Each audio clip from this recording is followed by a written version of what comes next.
Today, something adorable happened. My 3-year-old daughter came to me holding her little digital watch and said, "Daddy, the light's not working." I took a look. Sure enough, the watch was still showing the time, but the backlight, the glowing part she really loves, wasn't turning on anymore. For her, that glow is like magic. So I decided it was time for a little fix. I grabbed my small toolkit and got to work.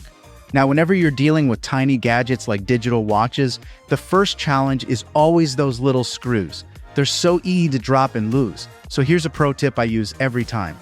I keep a strong speaker magnet on my workbench.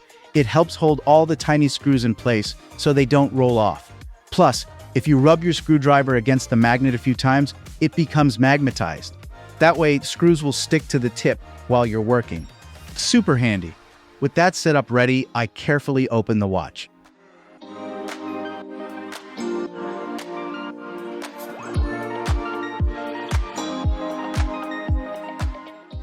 These things are delicate, so I made sure to apply just enough pressure to pop open the back without cracking the plastic. Inside, I saw the small circuit board neatly fitted into the casing. I gently removed it to take a closer look. The first thing I checked was for signs of moisture.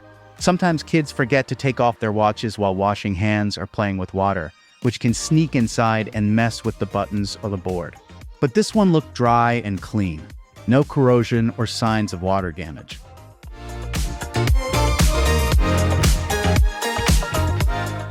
Next, I tested the buttons, especially the one that activates the light. So my next guess was the battery. Even though the time was showing, sometimes the light feature needs a bit more power.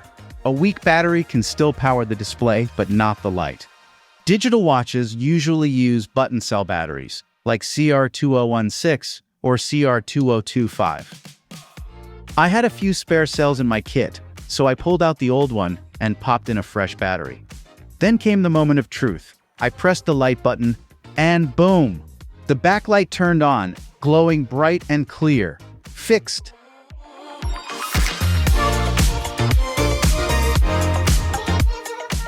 After the light started working, I wasn't done yet. I needed to put everything back properly so the watch stays protected. First, I secured the battery holder with its tiny screw to make sure the new battery stays firmly in place. Then, I carefully placed the circuit board back into the watch chassis, aligning it just the way it was. Putting the circuit board back wasn't as easy as I expected. The metal pins from the buttons and their contact plates kept getting in the way and wouldn't let the board sit properly. I had to carefully push the pins outward so they wouldn't get stuck or bent. After a bit of patience and gentle adjustment, the circuit finally slid back into place perfectly. Next came the gasket, that thin rubber ring around the edge. It's important not to skip this step. That rubber seal helps keep out water and dust. I made sure it was seated evenly all around, with no folds or twists. Finally, I aligned the back cover and screwed it in tightly using my Magnetize screwdriver.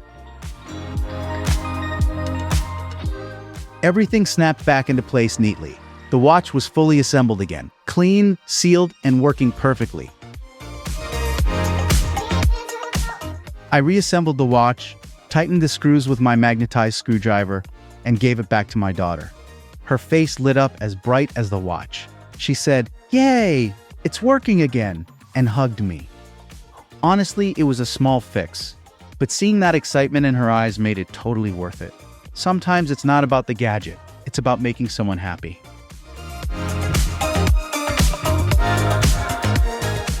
If you like this little repair journey, give it a thumbs up, share it with someone who loves fixing things, and hit that subscribe button for more simple but satisfying DIYs. Thanks for watching, and see you in the next one.